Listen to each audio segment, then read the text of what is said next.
আকাশ হতে চাঁদ নেমেছে মা আমিনার কুলে, আধার রাতে ফুটল যেন চাঁদের চেরাগ জ্বলে, চাঁদের চেরাগ জ্বলে। আরে গুলশনে আজ বুলবুলিরা গাইছে শিরিন কালাম, তামাম জাহান জানাই তরে জানাই লাখো সালাম, জানাই লাখো সালাম। আকাশ হতে চাঁদ নেমেছে মা আমিনার কুলে, আধার রাতে ফুটল যেন চাঁদের চেরাগ জ্বলে। আল্লাহু আকবার। এরপর বিভিন্ন সাহাবীরা বিভিন্ন খানাপিনা নিয়ে আসছে, কেউ শরবত দেয়, কেউ কবিতা পড়ে শোনায়, ছোট ছোট বাচ্চারা নাচে আর কবিতা বলে আর ফুলের মালা দেয়। এরপর আল্লাহর হাবিব সাল্লাল্লাহু আলাইহি ওয়াসাল্লাম উটের বহর নিয়ে যখন আগাইতে শুরু করে, সাহাবী বলে, ইয়া রাসূলুল্লাহ, আমি একতলা বাড়ি খালি করছি আপনার জন্য, আপনি আমার বাড়িতে আসেন। আরেকজন বলেন, ইয়া রাসূলুল্লাহ, আমি নতুন চাদর বিছাইছি, আমার বাড়িতে আসেন। এইভাবে বিভিন্ন জনে বিভিন্ন কালে তারা আহ্বান করে। আল্লাহর হাবিব সাল্লাল্লাহু আলাইহি ওয়াসাল্লাম বলেন, ও আমার সাহাবায়ে কেরাম, ও মদিনাবাসীরা, ও মদিনাবাসীরা, আমি কার বাড়িতে যাব? আমি আমার উটের লাগাম ছেড়ে দিলাম, আমার উট যে বাড়িতে যাবে আমি ওই বাড়িতেই যাব। এরপর উটের লাগাম যখন ছেড়ে দেয়, উটটা যাইতে যাইতে ওই টিলার উপরে একটা বাড়ি ছিল, ওই বাড়িতে গিয়া এই উটটা শুয়ে পড়ে। যখন উটটা শুয়ে পড়ে, আল্লাহর হাবিব উটকে প্রহার করে উটের জবান আল্লাহ পাক রব্বুল আলামিন খুলে দেয়। সুবহানাল্লাহ। উট বলে, ইয়া রাসূলুল্লাহ, আপনি যার হাতে উটের লাগাম দিয়েছেন তিনি আমাকে টাইনা টাইনা এই বাড়িতে আনছে, আমি ইচ্ছা করে আসি নাই। আল্লাহর হাবিব ডাক দিয়ে বলেন, বাড়ির মালিক কে? এই বাড়ির মালিক কে গো? আইয়ুব আনসারী হাত বাড়াইছে, ইয়া রাসূলুল্লাহ, আমি হলাম এই বাড়ির মালিক। এ আইয়ুব আনসারী, আমি তোমার বাড়িতে ইচ্ছা করে আসি নাই, আমার আল্লাহ তোমাকে তোমার বাড়িতে নিয়ে আসছে। সুবহানাল্লাহ। তুমি কি খুশি কিনা সেটা বলো। আল্লাহর হাবিব, তুমি আল্লাহর হাবিব সাল্লাল্লাহু আলাইহি ওয়াসাল্লাম বলেন, এ আইয়ুব আনসারী, তুমি কি খুশি কিনা? আইয়ুব আনসারী বলেন, ইয়া রাসূলুল্লাহ, আমি যদি কালে আমার কলিজারে দেখাইতে পারতাম আমি কত খুশি হয়ে গেছি। ঠিক আছে আইয়ুব আনসারী, আমার সাহাবীরা না খায় রয়েছে, রসুল গো বলে কান্দে। এ আইয়ুব আনসারী, উট জবাই করে দাও, দুম্বা জবাই করে দাও, এদের জন্য খানা পিনার ব্যবস্থা করে দাও। আইয়ুব আনসারী উট জবাই করে দেয়, খানা পিনার ব্যবস্থা শুরু করে দেয়। ওই পাহাড়ের ডালুর নিচে ছিল একটা খেজুর বাগান। কি বাগান? এই খেজুর বাগান। এই খেজুর বাগানে একজন ওই সময়কার একজন পাদ্রী ছিল, একজন ইহুদি পণ্ডিত ছিল, তার নাম ছিল আব্দুল্লাহ ইবনে সালাম। এই আব্দুল্লাহ ইবনে সালাম ওই উপরের দিকে তাকাইছে, দেখে আইয়ুব আনসারীর বাড়িতে রান্না বান্নার আওয়াজ শোনা যায়। তার গোলামকে বলে, এই গোলাম, আমার বন্ধু আইয়ুব আনসারীর বাড়িতে কিসের আয়োজন? ওই যে দেখা যায় ধোঁয়া উঠতেছে, কিসের রান্না বান্নার কাজ চলে? এই গোলাম, তুমি এখানে গিয়ে খোঁজ নাও। এরপর গোলাম যখন যায়, দেখে মক্কা থেকে মদিনায় আইয়ুব আনসারীর বাড়িতে আল্লাহর হাবিব উপস্থিত হয়ে গিয়েছে। এই দৃশ্য দেখার পর আয়েশা বলে, ও আমার মনিব, ও আব্দুল্লাহ ইবনে সালাম, আইয়ুব আনসারীর বাড়িতে রাহমাতুল লিল আলামিন সাল্লাল্লাহু আলাইহি ওয়াসাল্লাম তার বাড়িতে তাশরিফ এনেছেন। যেই মাত্র এই কথা শুনে আব্দুল্লাহ ইবনে সালাম বিদ্যা মানুষ, তাওরাত কিতাবের হাফেজ, তাওরাতের একজন পণ্ডিত ছিল। আব্দুল্লাহ ইবনে সালাম আইয়ুব আনসারীর বাড়িতে আসলেন। আইয়ুব আনসারীর বাড়িতে আয়েশা বলে, ও আমার দোস্ত কই রে? দোস্ত আইয়ুব আনসারী কই রে? তুমি কই? আইয়ুব আনসারী বলে, বন্ধু আমি এখানে। আচ্ছা, তোমার বাড়িতে যে আল্লাহর নবী আসছে মক্কা থেকে, আর তুমি কি জন্য আমাকে বলো নাই?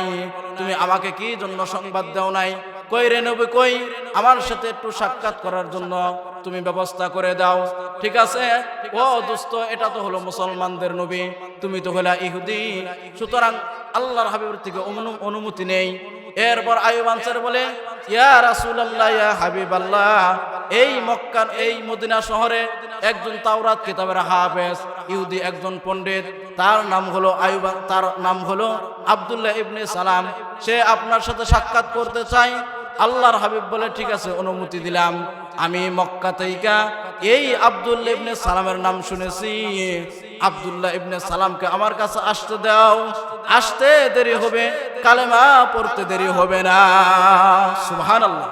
এই আব্দুল্লাহ ইবনে সালাম যখন আল্লাহর হাবিবের কাছে যখন আসে, আল্লাহর হাবিবকে দেখে আর ওই তাওরাত কিতাবের কথা মনে করে, হায় হায় তাওরাত কিতাবের মধ্যে আল্লাহর হাবিব কিরকম ছিল তার চেহারা, কিরকম ছিল তার আকৃতি, কিরকম ছিল তার চুল, কিরকম ছিল তার মুখ, সকল কিছু যখন দেখতে পারলেন আর কিতাব যখন মনে করলেন, তখন তিনি বুঝতে পারলেন ইনি হলেন সর্বশেষ নবী, ইনি হলেন মুহাম্মদুর রাসূলুল্লাহ।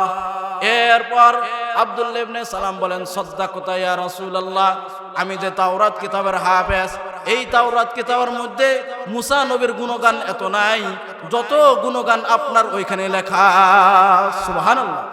এই আব্দুল্লাহ ইবনে সালাম বলেন, ইয়া রাসূলুল্লাহ, আপনি সেই সত্য নবী।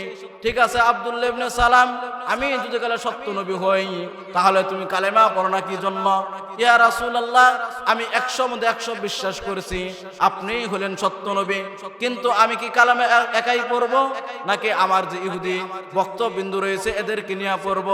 এ আব্দুল্লাহ ইবনে সালাম, তোমার যে বক্তবিন্দু আছে এদেরকে নিয়ে আসো, এরপর একসাথে কালেমা পড়ে মুসলমান হও। সুবহানাল্লাহ। তো আব্দুল্লাহ ইবনে সালাম তখন ডাক দিয়ে বলে, কই রে আমার ইহুদি, কই রে আমার ইহুদি বক্তবিন্দুরা কই? আমি যে নবীর আলোচনা তাওরাত কিতাব খুইলা খুইলা তোমাদেরকে শুনাইতাম, এমন নবী আজকে মদিনায় আইয়ুব আনসারীর বাড়িতে আসছে, তোমরা কই? এরপর ইহুদি ভক্ত যারা ছিল এরা আসছে পঙ্গপালের মতো ছুটে আসছে। আসার পর বলেন, ইয়া রাসূলুল্লাহ, ইয়া হাবিবাল্লাহ, আমি তো বিশ্বাস করেছি আপনি সত্য নবী, আমি তাওরাত কিতাবের মধ্যে যা কিছু পেয়েছি আর আপনার দিকে তাকে যা কিছু পেয়েছি হুবহুব মিল, আপনি সত্য নবী, কিন্তু আমার যে বক্তবিন্দু এদের মনে একটু খটকা লাইগা রয়েছে, সেজন্য আপনাকে আমি 3টা প্রশ্ন করতে চাই, আপনি 3টা প্রশ্নের উত্তর দিবেন। আল্লাহর হাবিব সাল্লাল্লাহু আলাইহি ওয়াসাল্লাম বলেন, ঠিক আছে করো প্রশ্ন, 3টা নয় তারও বেশিও করতে পারো, কিন্তু কিতাব থেকে কইরো, কিতাবের বাইরে থেকে তুমি কোনো প্রশ্ন করিও না। কয় ঠিক আছে হুজুর, আমি 3টা প্রশ্ন করব কিতাব থেকে, ঠিক আছে কিতাবের বাইরে থেকে কইরো না। তাহলে 3টা প্রশ্নের উত্তর যদি আপনি দেন তাহলে আমিও তো মুসলমান হবই, আমি তো বিশ্বাস করেছি, আর আমার যে বক্তবিন্দু আছে এরাও কি হয়ে যাবে, মুসলমান হয়ে যাবে। সুবহানাল্লাহ। 3টা প্রশ্নের উত্তর শুনবেন। 3টা প্রশ্নের উত্তর হলো, 1 নাম্বার প্রশ্ন হলো, হুজুর তাওরাত কিতাব থেকে করলাম, কয় ঠিক আছে করো। 1 নাম্বার প্রশ্ন হলো, ইয়া রাসূলুল্লাহ, ইয়া হাবিবাল্লাহ, জান্নাতীরা যখন জান্নাতে যাবে আল্লাহ পাক রব্বুল আলামিন সর্বপ্রথম কি আইটেম দিয়ে নাস্তা করাবে? এটা কি হোটেলের ওই ডাউল আর পুরি হবে কিনা, এটা কি কাবাব হবে কিনা, এটা কি ওই রুটি হালুয়া হবে কিনা, এটা কোন আইটেম দিয়া আল্লাহ পাক রব্বুল আলামিন সর্বপ্রথম জান্নাতবাসীদেরকে নাস্তা করাবে? আল্লাহর হাবিব বলেন, এ আব্দুল্লাহ ইবনে সালাম, এটা কোন থেকে প্রশ্ন করেছো? কয় হুজুর তাওরাত থেকে প্রশ্ন করেছি। কয় আব্দুল্লাহ ইবনে সালাম শুনো, আল্লাহ পাক রব্বুল আলামিন জান্নাতবাসীদেরকে সর্বপ্রথম যে জিনিসটা দিয়ে নাস্তা করাবে সেটা হলো বোয়াল মাছের কলিজা দিয়া সর্বপ্রথম আল্লাহ পাক রব্বুল আলামিন জান্নাতবাসীদেরকে নাস্তা করাইবে। আল্লাহ এই কথা যখন আল্লাহর হাবিব যখন বলে, আব্দুল্লাহ ইবনে সালাম বলেন, সাদ্দাকতা ইয়া রাসূলুল্লাহ, আপনি সত্যি বলেছেন, তাওরাত কিতাবের মধ্যে এই রকম এলাকা ছিল। সুবহানাল্লাহ। যখন এই কথা বলেছে, সাদ্দাকতা ইয়া রাসূলুল্লাহ, আপনি সত্যি কথাই বলেছেন, তাওরাতের মধ্যে এইটাই লেখা ছিল। হুজুর 2 নাম্বার প্রশ্ন করি। কয় ঠিক আছে করা 2 নাম্বার প্রশ্ন। কয় হুজুর 2 নাম্বার প্রশ্ন হলো, এই যে সন্তান হয়, কিছু হয় মায়ের কালার, কিছু হয় বাপের কালার, ঠিক কিনা?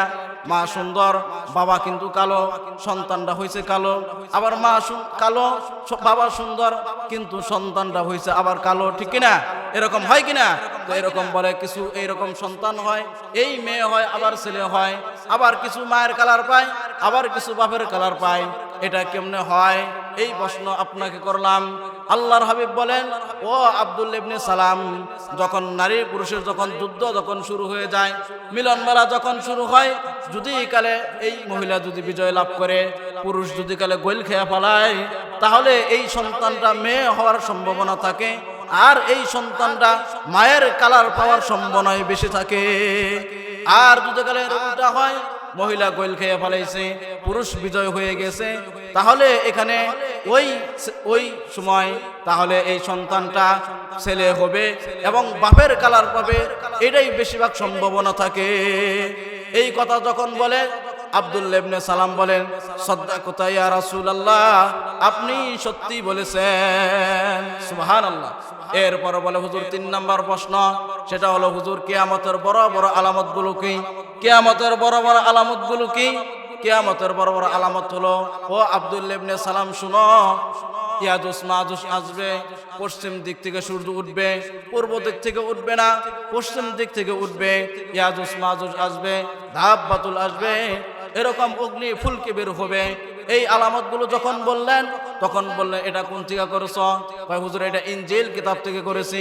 কয় হুজুর সত্যি এরকমই লেখা ছিল ওই ইনজিলের মধ্যে, সাদাকাতা ইয়া রাসূলুল্লাহ, আপনি সত্যি বলেছেন, সুবহানাল্লাহ। যেই মাত্র এই 3টা প্রশ্নের উত্তর 3 কিতাব থেকে দিয়ে দেয়, তাওরাত থেকে, জাবুর থেকে, ইনজিল থেকে, যখন 3টা প্রশ্নের উত্তর পায়, আব্দুল্লাহ ইবনে সালাম মুসলমান হয়, আর সাথে সাথে তার ভক্তবিন্দুরাও কালেমা পড়ে মুসলমান হয়ে যায়, সুবহানাল্লাহ। যখন তার ভক্তবিন্দুরা কালেমা পড়ে মুসলমান হয়, আল্লাহর হাবিব বলেন, এই আব্দুল্লাহ ইবনে সালাম ইসলামের ভিতরে পরিপূর্ণভাবে ঢুকতে হবে। আল্লাহর হাবিবকে আবার প্রশ্ন করে, ইয়া রাসূলুল্লাহ, ইয়া হাবিবাল্লাহ, আবার তো একটু বিপদে পড়ে গেছি। কি বিপদ?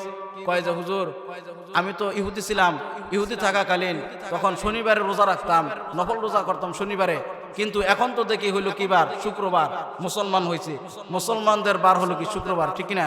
জুমার নামাজ আমরা শুক্রবার পড়ি না? এখন তো দেখি শুক্রবার। ইহুদি যখন ছিলাম তখন ছিল শনিবার। আবার হুজুর উটের দুধ খাইতাম না, চর্বিও খাইতাম না। এখন হুজুর প্রশ্ন 2টা, আমি কি শুক্রবার পালন করবো নাকি শনিবার? কয় তুমি কি খেয়াল করছো? কয় যে হুজুর 2টাই করবো, যেটাই লেগে যায়, শুক্রবারও করবো আবার শনিবারও করবো। আল্লাহর হাবিব কয় না, করতে হবে শুক্রবার, শনিবার ছেড়ে দাও, ইসলামের ভিতরে পরিপূর্ণভাবে ঢুকো। আর উটের চর্বি তোমার খাইতে হবে, দুধও তোমার খাইতে হবে। এই 2টা প্রশ্ন যখন আবার করে, আল্লাহর হাবিব বলেন, এই 2টা প্রশ্নের উত্তর যখন দেয়া দেয়, উটের দুধও খাইতে হবে, চর্বিও খাইতে হবে, শনিবার ছেড়ে দিতে হবে, শুক্রবার তোমার ধরতে হবে, শুক্রবারে নফল রোজা করবা, শুক্রবারে তোমার নফল রোজা করবা।